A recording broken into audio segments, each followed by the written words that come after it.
নমস্কার বন্ধুরা, আমি শতাব্দী সেরা রান্নার চ্যানেলে আপনাদের সবাইকে স্বাগত জানাই। আমি আবার চলে এসেছি নতুন একটি রেসিপি নিয়ে। আর এই দেখুন, আম পেড়ে নিয়েছি। রেসিপি মানে আজকের আমি আমার ভিডিওতে আচার বানিয়ে দেখাবো। আর কিভাবে এই আচারটা বানায় আপনারা অবশ্যই করে আমার ভিডিওটা দেখবেন। এখন যাচ্ছি আমার রান্নাঘরে।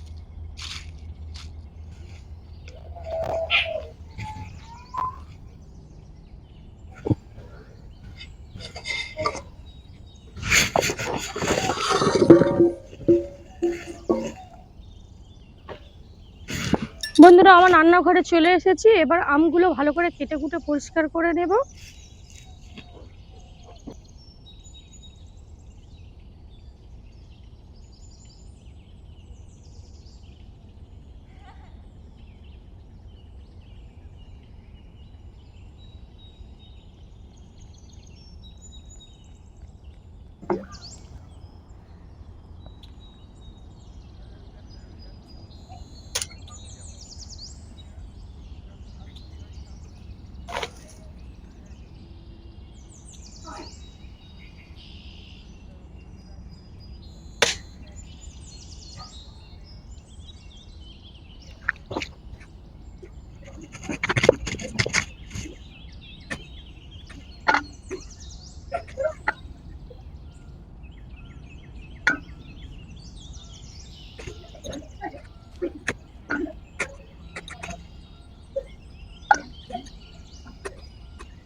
বন্ধুরা, কিছু আমের বাগড়া বসে গেছে, যেগুলো বড়গুলো, আর ছোটোগুলো বাগড়া বসেনি।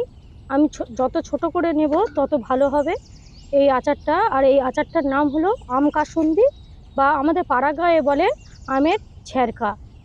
আপনাদের বানিয়ে দেখাবো। আমি আমগুলো ছোট ছোট করে পিস করে নিচ্ছি।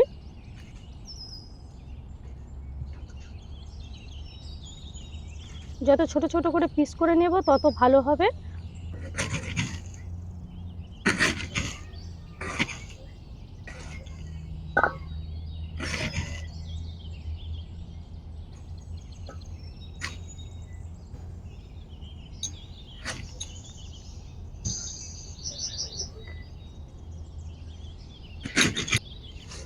বন্ধুরা, এই দেখুন, ছোট ছোট করে পিস করে কেটে নিয়েছি। এবার এর মধ্যে মশলা মাখাতে হবে, তার জন্য আমি মশলাটা করে নেব। আর কি কি মশলা নিয়েছি আপনাদের দেখাচ্ছি। বন্ধুরা, এখানে দেখুন, তেজপাতা নিয়েছি, শুকনো লঙ্কা নিয়েছি, গোলমরিচ, ধনিয়া, এখানে রয়েছে মৌরি, জিরে, সাদা সরিষা, কালো সরিষা, একটু হলুদ গুঁড়ো, কাঁচা লঙ্কা, বিট লবণ আর এমনি লবণ। এবার আমি এই মশলা কটা উনুনটা ধরিয়ে ভেজে নেব। ভেজে নিয়ে গুঁড়ো করে মাখাবো। বন্ধুরা, উনুন ধরানো হয়ে গেছে। এবার আমি মশলা কটা করে নেব। প্রথমে দিয়ে দিচ্ছি তেজপাতা, শুকনো লঙ্কা, এবার দিয়ে দিচ্ছি ধনিয়া আর কালো মরিচ একসাথে দিয়ে দিলাম। এগুলো ভেজে নেব হালকা করে। তারপরে আমি দেব জিরে ও মৌরি এগুলো আগে ভেজে নিই। এবার দিয়ে দিচ্ছি মৌরি আর জিরে।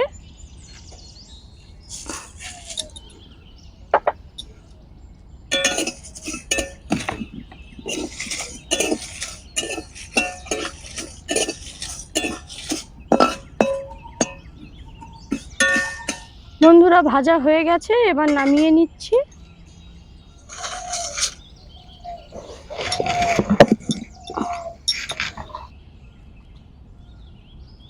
সাদা সরিষা ও কালো সরিষা এই উনুনটা নিভিয়ে দিয়েছি, এর মধ্যে আমি রেখে দেব, উষ্ণ গরমে হয়ে যাবে।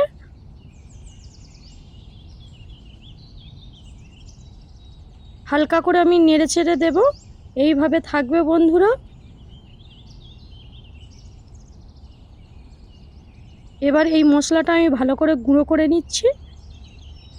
তারপরে সাদা সরিষা আর কালো সরিষা আমি গুঁড়ো করে নেব।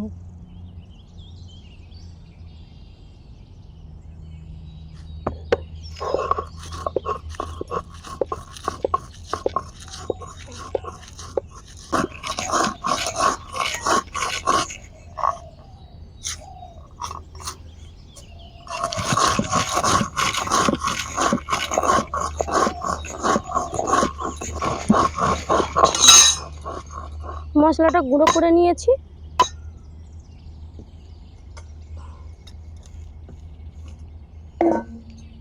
আমি এর মধ্যে দিয়ে একটু চেলে নেব বন্ধুরা।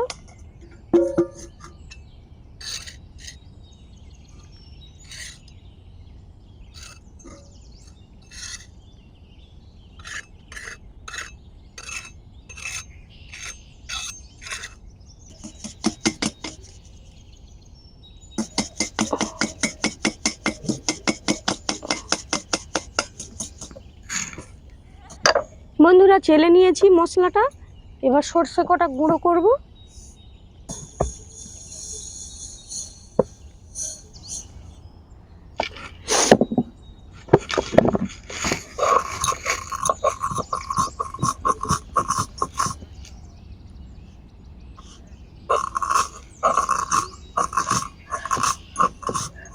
আস্তে আস্তে গুঁড়ো করতে হবে, ছড়িয়ে যাচ্ছে।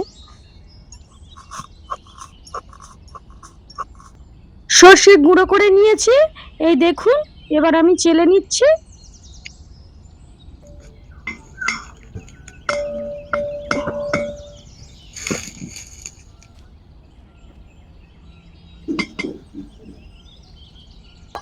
বন্ধুরা এই দেখুন চেলে নিয়েছি।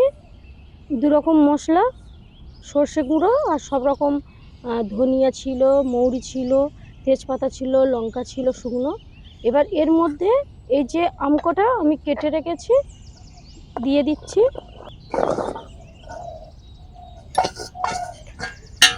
লবণ,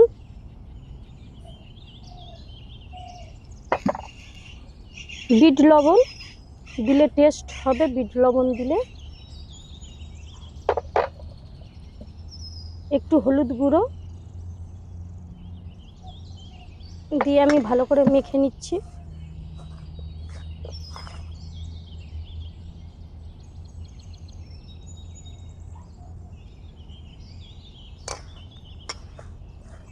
বন্ধুরা মাখা হয়ে গেছে।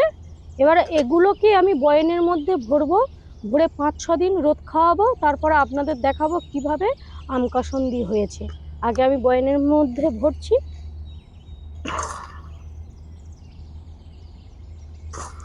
বন্ধুরা এর মধ্যে একটুও জল দেবেন না, জল দিলে আমগুলো বা এই আচারটা অনেক দিন থাকবে না, পচে যাবে।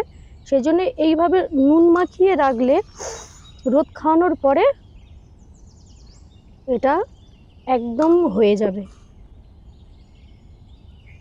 আচার একদম রেডি হয়ে যাবে। এবার আমি ভরে নিচ্ছি ভালো করে।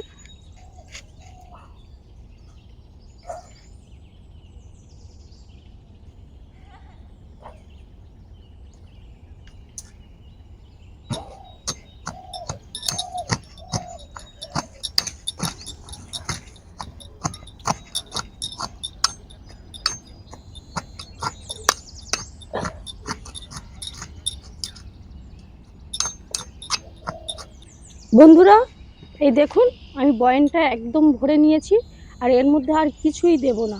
একটু খালি হয়ে গেলে আমি যে কাঁচা লঙ্কা কটা রেখেছি দিয়ে দেবো এর মধ্যে। কালকের মধ্যে এ নুন দেওয়া রয়েছে, ভেজে যাবে, ভেজে এ হাফ হয়ে যাবে, এতটা থাকবে না। আমি চেপে চেপে ভরে নিয়েছি। এবার আমি এটাকে বয়ামের মুখটা এঁটে দিয়ে প্রত্যেক দিন ভালো করে রোদ খাওয়াবো। আমাদের উঠানে প্রচুর রোদ আসে, বা এই বাগানেও রোদ আসে। আমি সেইখানে বসিয়ে এই আম কাসুন্দি, বা আমাদের গ্রাম অঞ্চলে বলা হয় আম ছেগড়া, আপনাদের রেসিপিটা 5 দিন বাদে দেখাবো।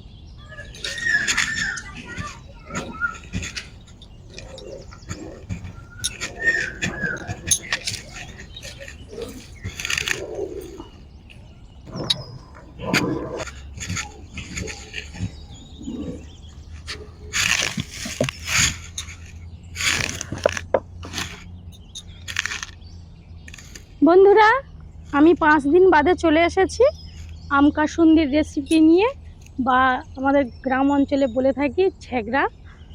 আর আপনাদের দেখাচ্ছি কত সুন্দর। আপনারা বুঝতে পারছেন এই বয়ানের গাটা সব আমগুলো কিভাবে ঘেঁটে গেছে। দেখুন, এক ফোঁটাও জল দেওয়া ছিল না, শুধু লবণ দিয়ে আর মশলা দিয়ে আম কটা নিয়ে আমি এর মধ্যে কাঁচা আম ভরে রেখেছিলাম।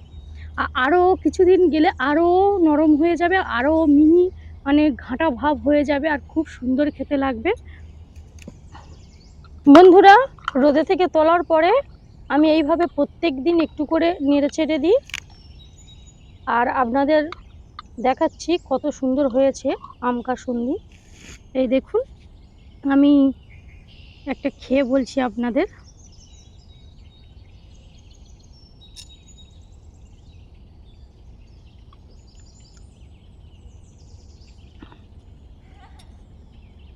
কি বলবো বন্ধুরা, কিছুটা আম আমি আবার কাঁচা দিয়েছি, আমার মেয়ে রেগুলার বের করে করে খেয়ে ফেলে। এই বয়ামটাকে অর্ধেক করে ফেলেছিল, আমিও খেতাম, খুব ভালো লাগে। আর আপনাদের বলবো, এই ভিডিওটা যদি আপনাদের ভালো লেগে থাকে অবশ্যই করে লাইক কমেন্ট শেয়ার করে দেবেন। আর প্লিজ বন্ধুরা, আমার চ্যানেলটা সাবস্ক্রাইব করতে একটুও ভুলবেন না। যারা ফেসবুক ফলো করেন অবশ্যই করে শতাব্দীর সেরা রান্নার পেজটি ফলো করবেন ও লাইক করবেন। আজ তাহলে এই পর্যন্ত, ফিরছি নতুন ভিডিও নিয়ে। টাটা।